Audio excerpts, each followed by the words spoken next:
valeur les atouts de la coopération entre l'Union européenne et l'Afrique et surtout le Togo qui bénéficie de plusieurs millions d'euros d'aide de la part de ce partenaire pour le développement.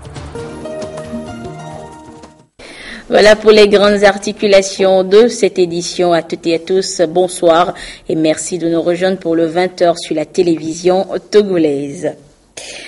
D'abord, le président de l'Assemblée nationale Dama Dramani a reçu en audience ce matin l'ambassadeur de France au Togo, Marc Fombostier. Et celui-ci est allé finaliser la visite prochaine dans notre pays du ministre français chargé des relations avec les parlements. Ils ont ensemble abordé les questions de partenariat institutionnel qui seront justement examinées au cours de la visite. D'autres sujets concernant la coopération bilatérale entre la France et le Togo ont été également abordés par le président du Parlement et le diplomate français que nous écoutons à la sortie de l'audience au micro de Arnaud Kilé. Je suis venu faire une visite amicale au président de l'Assemblée nationale pour d'abord nous réjouir ensemble des liens, des relations de coopération entre la France et le Togo qui sont excellentes. Nous avons parlé aussi de la visite de M. Valini, le secrétaire d'État chargé du développement et de la francophonie qui est venu récemment. Et apparemment c'est une visite qui a été très bien perçue de part et d'autre. Et puis nous avons posé les jalons d'une nouvelle visite de ministre français, puisque le ministre français redécouvre fort heureusement la voie de Lomé. Et M. Le Guen, qui est secrétaire d'État auprès du Premier ministre chargé des relations avec le Parlement, sera à Lomé en fin de semaine. Et donc nous avons conféré à ce sujet avec le président de l'Assemblée nationale pour préparer cette visite. Je vous le disais en titre, le traitement de masse contre les maladies tropicales négligées a débuté hier 9 mai sur l'ensemble du territoire national et ce jusqu'au 8 juin prochain. 3 principales maladies sont concernées par ce traitement, à savoir les parasitoses intestinales, l'onchocercose et les bilharzioses. Et ce matin, une délégation du ministère en charge de la Santé, accompagnée du préfet du Zio, s'est rendue à Agbelouvé pour s'assurer de l'effectivité de cette opération. Le compte rendu avec Charlotte Moussimet. Le ministère de la Santé renforce sur le terrain la lutte contre les maladies tropicales négligées. Ici, dans le canton d'Agbelouvé, 2 maladies sont ciblées. Les parasitoses intestinales ou géohelminthiase, dues à la présence d'un parasite dans le tube digestif, et l'onchocercose. Plus de 10 000 agents de santé communautaires sont mis à contribution pour gagner le pari. Stratégie de communication, le porte-à-porte. Il faut prendre toujours les produits, protéger les enfants, c'est-à-dire les habiller et tout ça là. Se laver la main, après avoir mangé ou avant de manger. Les femmes enceintes ne prennent pas les produits. Les malades graves. Première autorité locale, le chef du village Atiho n'a pas dérobé à la règle. Il salue d'ailleurs l'initiative. Dans le temps, tant de maladies qui occupaient le milieu nous gênent. Et aujourd'hui, le ministère de la Santé a pris sur lui de faire quelque chose au nom du gouvernement. C'est vraiment une appréciation. C'est depuis 2010 que le traitement de masse contre les maladies tropicales négligées est organisé dans les régions sanitaires du Togo, et ce, chaque année. Le ministère de la Santé bénéficie de l'appui de ses partenaires. On a eu comme résultat la réduction des géohelminthiases de 33% à 11,6% et la réduction des schistosomiases de 23% à 5% en 2015. Par rapport à ce qui concerne l'onchocercose, le Togo veut passer de la stratégie de contrôle à la stratégie d'élimination d'ici 2020. Compte tenu du fait que l'environnement n'a pas changé, nous devons intensifier le traitement de masse pour maintenir les acquis que nous avons jusqu'à présent. La délégation ministérielle a effectué le déplacement ce jour sur Agbelouvé pour s'assurer de l'effectivité de la campagne. L'albendazole est administré aux enfants dont l'âge est compris entre 5 et 14 ans, et ceci pour les protéger contre les parasitoses intestinales. L'ivermectine et le praziquantel au sujet de 5 ans et plus pour prévenir l'onchocercose et la schistosomiase. Nous avons vu vraiment le dynamisme des ASC que nous employons sur le terrain et aussi l'enthousiasme et la réceptivité de la communauté qui vraiment ont apprécié le traitement que nous faisons. La campagne de cette année a démarré le 9 mai dernier et prendra fin le 8 juin prochain. Santé encore avec l'immersion de cette édition au Centre de santé mentale Paul-Louis René de Kégué à Lomé, une unité de prise en charge des personnes souffrant de déficience mentale, mais pas seulement. Visite guidée avec Silver Abdou. Par ce dispositif, cet assistant médical arrive à contrôler le fonctionnement des activités cérébrales de ce patient. Une technique pour vérifier sa santé mentale et son état physique. Nous sommes au centre de santé mentale Paul-Louis René de Kégué. C'est une unité de prise en charge des patients présentant des troubles mentaux. On peut voir un changement dans le comportement, dans les habitudes de la personne. Peut-être quelqu'un qui était très épanoui. À un moment donné, on commence par le voir, il s'enferme dans la chambre. Peut-être il dit je n'arrive plus à dormir, il y a l'insomnie qui est capitale dans les pathologies mentales. Lorsque ça commence peut-être par s'aggraver un tout petit peu, c'est là que peut-être les propos changent, il n'y a plus de cohérence dans les propos, la personne va commencer par raconter un peu, pas mélanger les choses. Peut-être tantôt, quand on lui pose des questions, il répond très bien.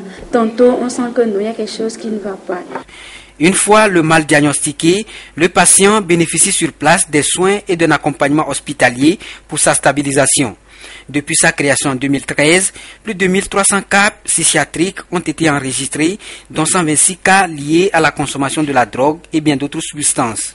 Nous sommes admis ici, ça fait 2 semaines, avec mon ami qui souffrait de mal mental.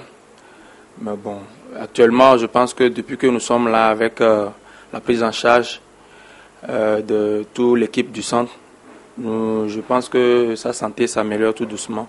Et d'ici 2 semaines, il pourra bien rentrer dans ses facultés et tout. Et tous les patients qui viennent dans le centre bénéficient automatiquement d'une prise en charge holistique. Ce que nous appelons prise en charge holistique, c'est qu'il est vu à plusieurs niveaux. Il est reçu en consultation en médecine générale afin de dépister toute affection organique ou physique pouvant entraîner sa maladie mentale. Et là, des examens paracliniques sont demandés pour pouvoir diagnostiquer le mal d'avance. Et après, il est envoyé vers un spécialiste, un psychologue en premier lieu, pour pouvoir orienter encore plus le diagnostic et, si possible, ou s'il y a besoin, vers un psychiatre. Au sein de cette unité, un service de réinsertion sociale. Il s'occupe des malades stabilisés ou guéris à travers des activités manuelles pour faciliter leur réadaptation et leur insertion socio-professionnelle. Le perlage en est une parfaite illustration. Nous apprenons à nos patients de confectionner des perles et d'autres activités de bricolage. Ils ont confectionné les perles, ils viennent des mercredis. Chaque mercredi matin, ils sont là de 8h à midi. L'unité est un centre confessionnel catholique créé par les sœurs hospitalières Notre-Dame de la Compassion pour assister les personnes ayant des déficits sur le plan mental. Mais, à l'instar de cette assistance sociale, il offre également des services de médecine générale, comme le montre si bien cette consultation foraine de dépistage des maladies cardiovasculaires qui sont souvent inhérentes à la santé mentale. On a constaté que ces quelques pathologies cardiovasculaires ont un grand impact, une influence négative sur la santé mentale des individus. Voilà pourquoi nous avons voulu mettre en lien les pathologies physiques avec les pathologies mentales. C'est en fait une œuvre sociale pour une prise en charge globale du patient qu'offre ce centre pour le traitement de diverses pathologies. Le comité de pilotage national du projet de surveillance de l'environnement et de la sécurité en Afrique, en abrégé MESA, s'est réuni ce matin à Lomé pour évaluer l'état de mise en œuvre du projet et renforcer ainsi les capacités techniques des points focaux du groupe de travail sur la pêche et l'océanographie. Le but est de permettre aux différents acteurs de mieux maîtriser le projet que nous font découvrir dans ce sujet Kaf Djobo et Carmen Madjé. La pêche joue un rôle important dans l'économie des pays de la CEDEAO. Elle contribue à 30% au PIB et emploie plus de 3 millions de personnes. Pour redynamiser ce secteur, il a été élaboré en 2014 à Accra, au Ghana, un projet dénommé Projet de surveillance de l'environnement et de la sécurité en Afrique, MESA. Pour son exécution, un comité de pilotage et un groupe de travail ont été mis en place au plan national. Le comité est à sa première réunion pour évaluer l'état de la mise en œuvre du projet et renforcer les capacités techniques des points focaux du groupe. Le projet MESA, comme on l'a dit, c'est un projet d'observation de l'environnement. Et il y a la thématique marine, il y a la thématique terrestre. Et au niveau du Togo, la thématique terrestre est pilotée par l'ITRA. Et la thématique marine, c'est au niveau de la pêche, en collaboration avec l'université de Legon à Accra, au Ghana, donc, qui met à la disposition des pays côtiers de la zone CEDEAO des informations sur les conditions météorologiques. Malgré les efforts faits ces dernières années pour relever les nombreux défis auxquels fait face la pêche, beaucoup reste à faire. Le MESA vient donc apporter des solutions. Il y a eu cette initiative d'appuyer les pêcheurs en mettant à leur disposition des informations sous forme d'alerte précoce qui vont leur permettre de pouvoir juger de l'opportunité d'aller en mer ou pas. Parce que si les conditions météorologiques se détériorent en mer, et ils sont informés, ça leur permettrait de ne pas aller ou bien de différer leurs activités pour réduire les accidents. Le projet de surveillance de l'environnement et de la sécurité en Afrique est financé à hauteur de 37 millions d'euros, soit environ 24,5 milliards de francs CFA par l'Union européenne, la CEDEAO et l'Union africaine. Il sera exécuté sur la période 2013-2018. Nous vous annoncions dans nos éditions précédentes cette réunion des différents acteurs impliqués dans la gestion du foncier du côté de Kalimé. Les acteurs qui sont réunis pour réfléchir sur les problèmes qui minent le secteur du foncier au Togo et mutualiser ainsi les actions pour une planification spatiale des centres périurbains du Togo. Et les litiges fonciers, la problématique fait toujours débat. Des acquéreurs de terrain victimes d'escroqueries se retrouvant multipropriétaires d'une même parcelle. Et ces genres de dossiers s'empilent de jour en jour à n'en point finir à la justice. Quelles en sont les causes et comment être à l'abri de tout désagrément? La réponse dans ce dossier sur commentaire de Prudence Zissou. Ce genre de désagrément est la mésaventure que connaissent les acquéreurs victimes de doubles ou multiples ventes. L'enjeu de cette transaction, des parcelles appartenant à plusieurs collectivités qui entretiennent entre elles des litiges ou encore entre des géomètres, huissiers ou des marcheurs qui les anarquent. Une situation qui résulte de la méconnaissance des tests liés au foncier et les voies de recours. Avant d'acheter, vous faites toutes les vérifications et on vous donnera une preuve du droit de propriété. Avec ce reçu ou l'attestation, vous pouvez engager aussi la procédure pour immatriculer votre terrain, pour être à l'abri de tout. Il est prévu de mettre fin à ces doubles ventes. C'est sur le plan cadastral. Il est bien prévu les limites de chacun dans une base de données. Si quelqu'un vient dire que c'est pour lui, tout le monde sait que ce n'est pas pour lui. Si vous voulez acheter, vous pouvez rentrer dans notre base de données que nous appelons les systèmes d'information foncière pour vérifier avant d'acheter. Les litiges fonciers sont des fléaux sociaux en Afrique qui conduisent souvent à de violents affrontements lorsque les parties ne trouvent pas de compromis au niveau coutumier ou institutionnel. Il y a besoin alors de recourir à la justice ou au service de l'urbanisme pour que l'occupation par les uns et les autres ne se fasse de façon abusive. C'est la démarche que va tenter d'imposer le nouveau code en cours d'élaboration puisque le titre foncier est inattaquable. Le titre foncier est définitif et inattaquable. Imaginez qu'on puisse attaquer le titre foncier. Tout le monde peut avoir raison demain de remettre en cause la propriété de tout un village. On assiste également à une surenchère et à une spéculation foncière qui ne dit pas son nom. Il revient souvent à la justice, dans les 3 cas, de prendre les décisions conformément à la loi. Dans le premier cas, c'est le Code civil qui dit que lorsque vous occupez un terrain pendant 30 ans, vous acquérez, vous devenez propriétaire de ce terrain de fait de votre occupation. La deuxième situation, lorsque vous occupez un terrain sur lequel vous avez un titre foncier, vous devenez propriétaire du fait de la possession de ce titre foncier. Et la troisième situation, c'est qu'il y a une loi qui prévoit l'assiette sur les transactions immobilières, et donc le juge doit se référer chaque fois à cette disposition pour régler la situation, le problème de ceux qui occupent les terrains, parce que c'est ceux-là qui sont le plus souvent dans les situations difficiles ou précaires. Mais ce que nous voyons dans l'ensemble, c'est que la collectivité ou les jeunes collectivités, les jeunes des collectivités dans les quartiers de Didogomé, de Didjolé, de Hidjanaoué, ils vont souvent vendre ces terrains-là à des autorités politiques, administratives ou militaires, et ils vont même obtenir un certain nombre d'appuis au sein de la justice. Et je crois qu'il faut un travail de moralisation à ce niveau également pour que force demeure à la loi.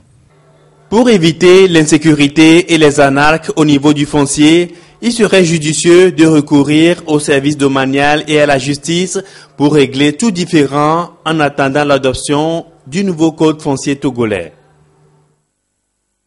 Et parlons justement de ce futur code foncier. Quels en sont les grands axes et qu'est-ce qui va le distinguer de l'ancien jugé obsolète et surtout à quand son adoption? Les éléments de réponse dans cet autre dossier signé Félix Semdacha. Terrain litigieux par ici, cessation de travaux par là, les écritures au rouge sont légion sur des murs et parfois même sur de grands immeubles dans les grandes agglomérations du pays. Les raisons, des problèmes de double vente. Ailleurs, des bulldozers pour frayer des passages et même dégager de grands espaces, ceci pour les mêmes raisons d'illégalité, sauf qu'il s'agit de l'occupation illégale des réserves administratives, des occupations anormales qui ont vu le jour à la faveur de l'insuffisance d'un cadre légal et normatif. Mais très bientôt, tout ceci ne serait qu'un lointain souvenir avec la mise à disposition d'un nouveau code pour réglementer le domaine du foncier au Togo. Que contient ce nouveau code?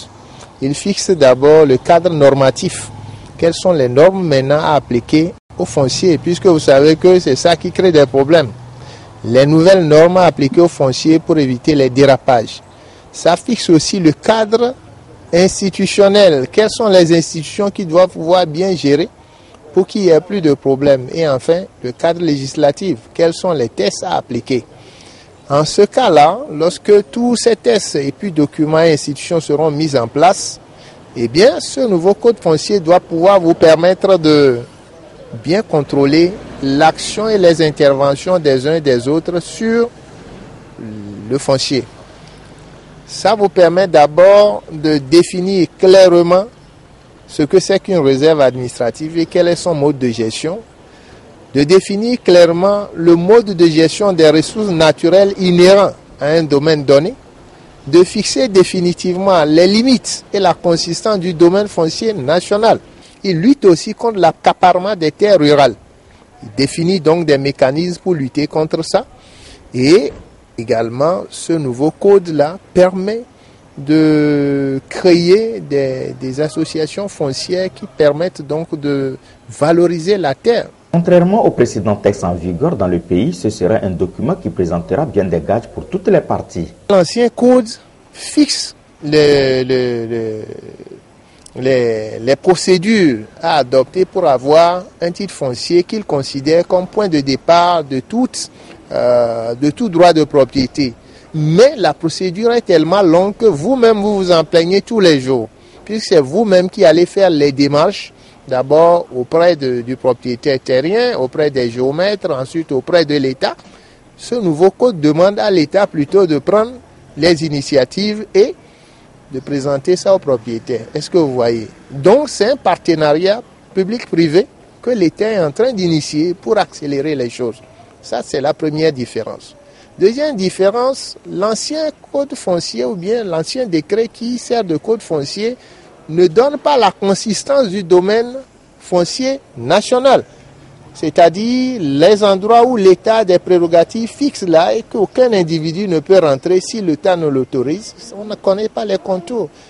Le foncier, domaine sensible, domaine qui donne du fil à retordre à plus d'un. En l'occurrence, l'autorité publique qui se voit quelquefois défiée par des citoyens. La mise à disposition de ce nouveau code va certainement mettre fin à nombre de conflits et contribuer à une meilleure construction de nos villes et de notre cadre de vie.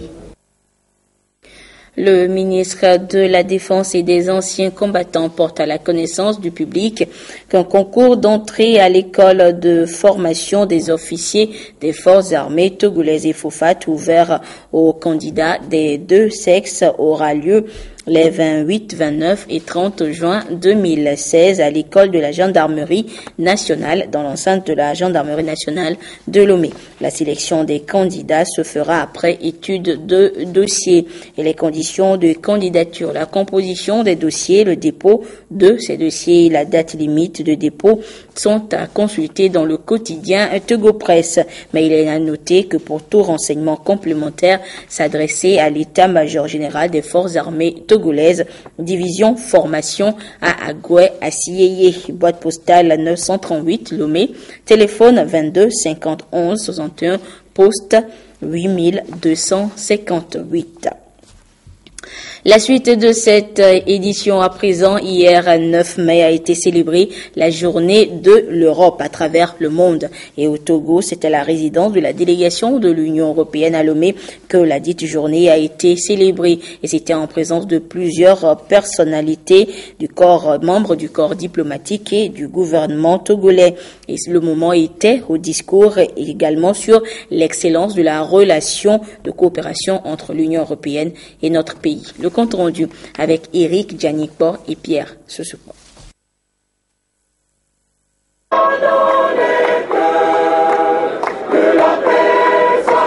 Journée de l'Europe à la résidence de l'Union européenne au Togo. Dans une sobriété, l'événement est célébré autour d'un cocktail. Parmi les convives de Nicolas Berlinga Martinez, des ambassadeurs et consuls accrédités au Togo, mais aussi membres du gouvernement. Et comme l'occasion s'y prête, les valeurs qui sous-tendent la naissance de l'Union européenne selon l'esprit des pères fondateurs, à l'instar de Schuman, ont été revisitées. Le projet européen nous fait plus forts, plus respectueux de notre diversité et à la fois plus solidaires avec nos voisins. Malgré toutes les difficultés, l'Union européenne reste le projet d'intégration régionale le plus réussi de l'histoire contemporaine et l'espace au monde avec plus de liberté pour opiner, pour aimer, pour se déplacer, pour prier ou ne pas prier, pour voter et choisir notre destin. Ce soir, chers amis, nous fêtons surtout une manière de faire l'Europe dans le monde qui offre notre solidarité dans la recherche de solutions et qui encourage le partage des regards d'espoir pour renforcer l'amitié entre les hommes et les femmes ce soir du Togo et de l'Union européenne. Une amitié sincère fondée sur un partenariat solide, les deux parties y adhèrent. Le gouvernement togolais réaffirme sa volonté à consolider les acquis de cette coopération qui, depuis 2007, reste un soutien aux efforts d'enracinement de la démocratie au Togo. Je voudrais saluer ici l'assistance constante et continue de l'Union européenne qui a permis de réaliser de grandes avancées depuis la reprise de la coopération en 2007 au Togo, notamment dans le domaine du renforcement de la gouvernance politique et économique, de la recherche constante de la cohésion nationale, de la dynamisation des leviers économiques et du renforcement des capacités.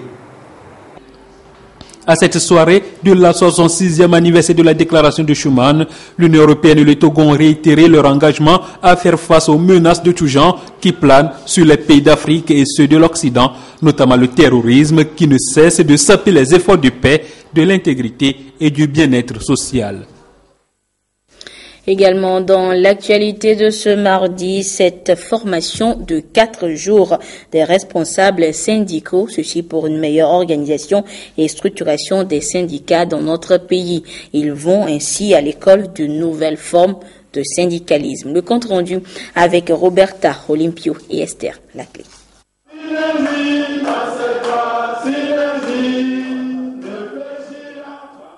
Les responsables syndicaux à l'école de l'organisation et de la structuration d'une centrale syndicale. La STT Synergie des travailleurs du Togo veut à travers cette rencontre améliorer ses prestations. Cette formation, nous l'avons voulu pour les membres du conseil de la STT, auxquels s'associent des membres des centrales syndicales, afin que nous puissions ensemble explorer nos organisations, les méthodes et les modèles que nous avons choisis et voir comment rendre plus efficaces les actions que nous entreprenons en faveur des travailleurs. Pour atteindre ces objectifs, la STT s'est alliée à la Confédération Générale des Travailleurs de France. Dans le cadre de la solidarité internationale syndicale, c'est une des missions du département international de la CGT que de venir, avec nos partenaires syndicaux, à travailler ensemble, à renforcer le mouvement syndical. Alors, les différentes thématiques qui vont être développées, c'est renforcement du mouvement syndical, construire un plan de syndicalisation, construire le rapport de force, comment on développe et on construit une revendication, quelle stratégie on fait pour obtenir des conventions collectives et veiller à leur application. Les travaux vont durer 4 jours. À terme, les leaders syndicaux seront plus à même de mener efficacement leurs tâches, celle d'améliorer le quotidien et les conditions de vie des travailleurs. La direction centrale de la police judiciaire a interpellé le dimanche 1er mai dernier 2 individus présumés membres d'un réseau de braqueurs. Interpellés sur renseignement, la perquisition à leur domicile a permis de retrouver dans leur cours 3 motos à l'état neuf. Le récit des faits avec Louis Cassi et Esther Laclé. Ces derniers temps, la ville de Lomé et ses environs connaissent une recrudescence de cas de vol de moto à main armée. Suite à plusieurs plaintes enregistrées par les services de police et les investigations menées par la direction centrale de la police judiciaire, 2 individus membres de ces réseaux de braqueurs ont été interpellés dans la nuit du 1er mai dernier. Il s'agit des présumés Yannick Drevo et Yao Afonsonoudi, tous 2 Togolais et résidents à Adakbami. Une perquisition effectuée à leur domicile a permis de retrouver 3 motos à l'état neuf. Ces 2 individus ont été interpellés à leur domicile sur renseignement alors qu'ils venaient d'arriver d'une opération de braquage. La perquisition qui s'en est suivie a permis de retrouver dans la cour de leur maison 3 motos de marque Haoju à l'état neuf, un couteau poignard, une caisse de moto, des rétroviseurs de moto Haoju, un casque, un antivol, des cartes SIM, des porte-monnaies, des joints de cannabis et divers autres objets provenant de braquages antérieurs.